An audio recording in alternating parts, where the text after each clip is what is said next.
Mahigit 200,000 pisong halaga ng isdang nahuli umano sa pagdidinamita ang nakumpiska sa Compostela, Cebu. Inaalam na ngayon ng mga otoridad kung sinong nasa likod ng dynamite fishing. Makibalita tayo kay Nico Sereno ng GMA Cebu.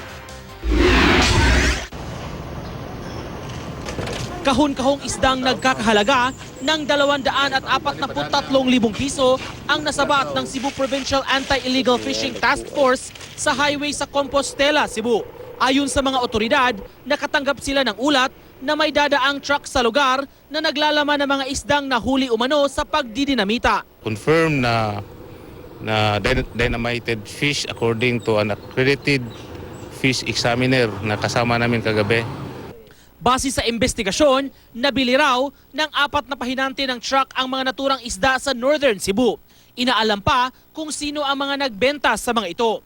Dahil kumpirmadong nakuha ang mga isda sa pamamagitan ng dynamite fishing, kinumpiska ng mga otoridad ang mga isda pati na ang truck.